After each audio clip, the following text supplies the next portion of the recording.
Vous écoutez Radio Bouton et nous sommes avec Éric Villemain en studio. Il est éco-pâtureur pour le Petit Mouton Vert. Il est également représentant des Ardennes pour Moslen, la coopérative régionale Moslen dont nous allons parler. Et il est également membre du conseil d'administration de la FEMA, Fédération des éleveurs de moutons des Ardennes. Bonjour. Bonjour Morgane. Nous allons donc parler de laine, puisque la filière laine est en difficulté, on peut dire ça comme ça, notamment depuis la grande arrivée des fibres synthétiques. Est-ce que vous pouvez revenir un peu là-dessus pour qu'on comprenne bien, tout ce contexte? D'accord. Donc la laine, c'est ce pourquoi l'homme primitif a domestiqué un animal.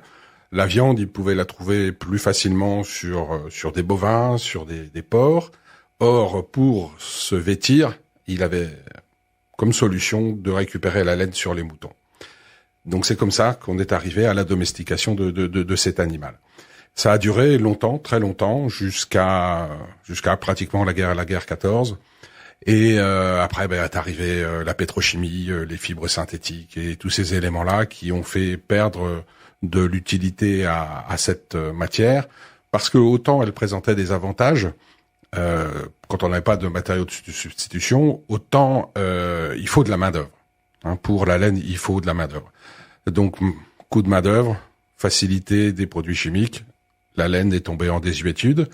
Et elle a eu un petit sursaut, un maintien un petit peu artificiel quand les Chinois ou tous les pays qui avaient une main d'œuvre pas chère ont pu continuer à la travailler. Mais maintenant, c'est terminé. Et donc, c'est-à-dire qu'en fait, ce qui s'est passé, c'est que la laine française était exportée dans les pays producteurs de plus-value, on va dire, donc Chine, etc., qui, eux, nous les renvoient sous forme d'écharpes, de manteaux, etc. Sauf qu'aujourd'hui, ce n'est plus possible. Alors, ils captaient la plus-value au niveau des phases de tri, donc on pourra revenir après, et de transformation. Donc on perdait sur tous les tableaux. Ils nous achetaient la laine 3 fois rien.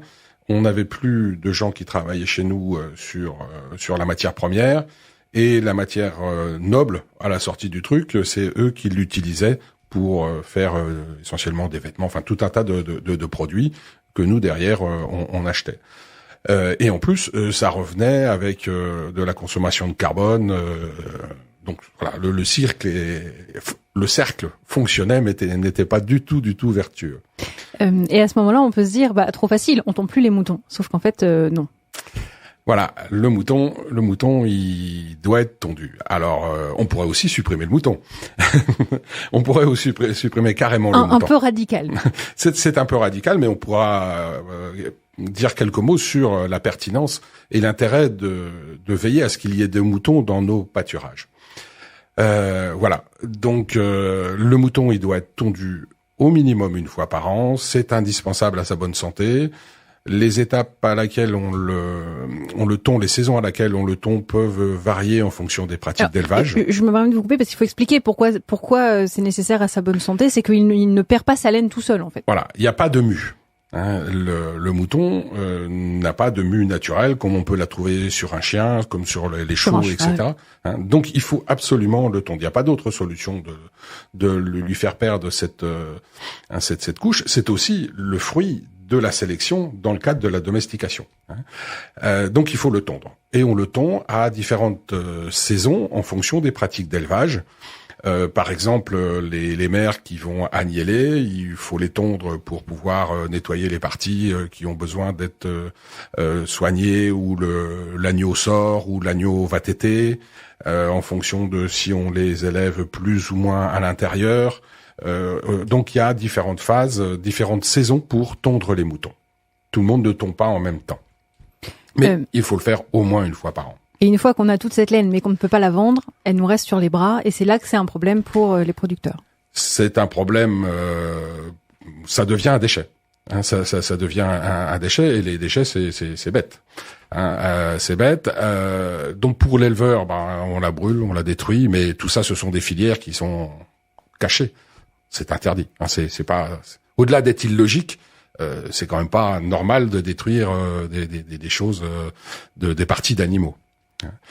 Donc aujourd'hui, il y en a des quantités qui pourrissent dans les bergeries et il faut trouver une solution pour que sur les prochaines saisons, on n'ait plus cette situation. Parce que la tonte du mouton a un coût, un véritable coût, et le peu que peut valoir la laine aujourd'hui ne paye même pas la main-d'œuvre du travail. Aujourd'hui, la laine, c'est 30 centimes par kilo. C'est l'ordre de grandeur du temps où on pouvait la vendre. Sur ça, aujourd'hui, dans les saisons actuelles, aujourd'hui, on n'arrive plus à la vendre du tout. Donc, c'est même pas les 30 centimes. C'est même pas les 30 centimes. Donc, il y a une perte économique autour de la laine qui n'est plus supportable.